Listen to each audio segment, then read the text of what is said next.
सिद्ध कुंजिका मंत्र को कैसे सिद्ध करें और इस मंत्र को सिद्ध करने के लाभ क्या हैं? इसका शीर्षक ही है सिद्ध कुंजिका स्तोत्र। यह मूलतः स्तोत्र है, मंत्र इसमें शामिल जरूर है, ये स्वतंत्र मंत्र नहीं। सिद्ध नाम देखकर इसे स्वतंत्र रूप से सिद्ध करने की बहुतों को जिज्ञासा होती है कि ये कोई शॉर्टकट है, इंस्टेंट काफी है। सिद्ध कुंजिका के आरंभ में कहा गया है, यन मंत्र प्रभावेन चंडी जापः शुभो भवेत्, जबकि इस स्तोत्र के आखिर में लिखा है कि इस कुंजिका से हीन सप्तशती का जो पाठ करता है उसे सिद्धि नहीं मिलती, उसका प्रयास अरण्य रोदन की तरह व्यर्थ होता है। जाहिर है ये सिद्ध कुंजिका स्तोत्र सप्तशती की सिद्धि में सहायक है। सिद्ध कुंजिका स्तोत्र मूलतः रुद्रयामल तंत्र के गौरी तंत्र में वर्णित है और यह मूल दुर्गा सप्तशती का भाग नहीं है। हो सकता है इसे कुछ विद्वान इस पूरे स्तोत्र को स्वतंत्र मंत्र ही मानते हों, तो वे ऐसा कर सकते हैं क्योंकि मतभिन्नता भारतीय चिंतन परंपरा की विशेषता है। इसके लिए रुद्र याम तंत्र ही देखना चाहिए।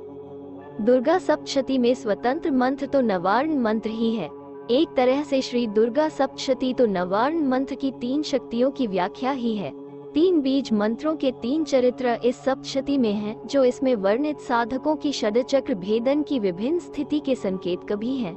इसके प्रथम अध्याय के आखिर में, चतुर्थ अध्याय के आखिर में और त्रयोदश अध्याय के आखिर में क्रमशः ऐं, ह्रीं, क्लीं ये 3 बीजाक्षर दिए हैं। ये देवी की 3 शक्तियों का त्रिगुणों का निरूपण करते हैं।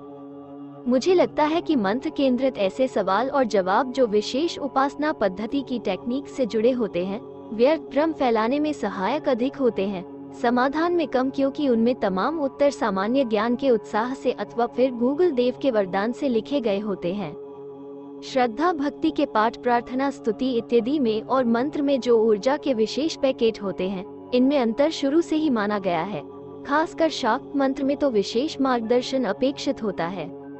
श्री सिद्ध कुंजिका स्तोत्रम भाग्य चमकाने, धन प्राप्ति, मान सम्मान, साहस, बल और परेशानियों से मुक्ति के लिए आप लाखों मंत्रों का उपयोग क्यों ना कर लें, लेकिन यदि आपने इस मंत्र का जाप नहीं किया तो किसी मंत्र का लाभ नहीं मिलेगा।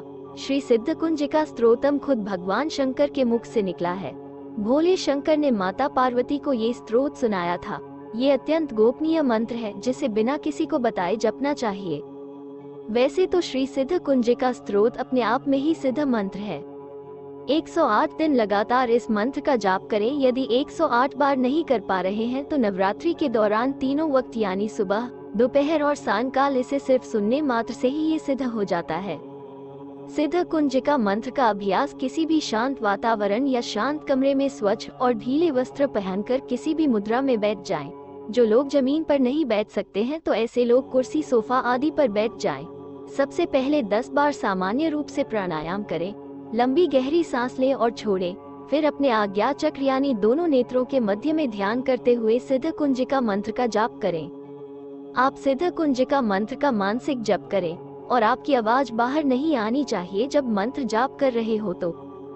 सिद्ध कुंजिका मंत्र का जाप 15 मिनट तक करें और इस तरह से इस अभ्यास को 41 दिन तक नियमित रूप से करें।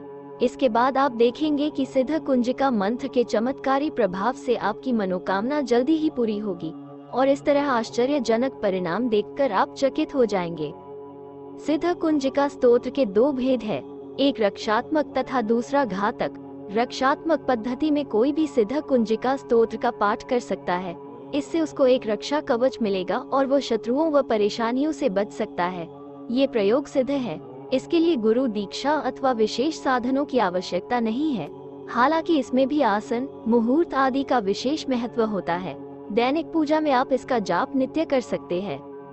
घातक पद्धति में सिद्ध कुंजिका स्तोत्र का प्रयोग षट कर्मों के लिए किया जाता है। इसके लिए ये सिद्ध कुंजिका स्तोत्र कीलित है और घातक प्रयोग के लिए गुरु दीक्षा का प्रावधान है। इसके बिना सिद्ध कुंजिका स्तोत्र से आप तंत्रात्मक प्रयोग नहीं कर सकते। क्या और मंत्रों की तरह ही सिद्ध कुंजिका स्रोत का जप कभी भी कहीं भी कर सकते हैं? जब बॉस से छुट्टी लेनी हो तब अपने अनुरोध को व्यक्त करने के लिए हम उचित समय, बॉस का मूड एवं अपनी भाव भंगिमा भाषा सब कुछ तदनुसार व्यक्त करते हैं और बॉस के स्वभाव अनुसार हमको उत्तर मिल जाता है। इसी प्रकार माँ जगत जननी से अनुरोध करने के लिए हृदय में सम्मान एवं अनन्य भक्ति पूर्वक अपना अनुरोध प्रकट करे, अपने समय के अनुसार संकल्प ले और प्रेम पूर्वक स्तोत्र या मंत्र का जप करे। ये भाव रखे कि हमारे हर शब्द को एवं भाव को माँ देख रही है, जगत का कोई भाव ना आने दे। कभी भी कहीं भी आप जप कर सकते हैं। यहाँ पर प्रेम महत्वपूर्ण है, क्रिया कर्म कांड का ज्यादा महत्व नहीं है, परंतु बिना कुछ करने से अपने मन को तसल्ली नहीं होती है, इसीलिए करना पड़ता है। अगर आपके भाव तीव्र है फिर कोई नियम की आवश्यकता नहीं, और फिर माँ के लिए नियम, अरे इतना भरोसा रखो, अगर रोए तो आना है, मम्मी तुम्हारे सिवा कौन है मेरा। जगत की किसी तुच्छ वस्तु के लिए माँ से आग्रह न करें। यदि संकट काल में हो माँ से मार्ग दिलाने का आग्रह करें, वरना सिर्फ प्रेम से माँ का स्मरण करें। श्री रामकृष्ण जी कहते हैं, जब तक हम खिलौनों से खेलते रहते हैं तब तक माँ घर के अन्य काम किया करती है, पर जब हम सारे खिलौने फेंक के रोने लगते हैं, लौटने लगते हैं, माँ तुरंत दौड़ कर आती है और अपनी गोदी में उठा लेती है। भला हम कोई नियम करते हैं, हम नियम कर सकते हैं क्या, और नियम कर भी सकते हैं तो प्रेम में नियम नहीं रह जाता। माँ और बेटे में कोई नियम नहीं, एक तरफ भावों से भरा समंदर और एक तरफ भाव का भूखा मैं।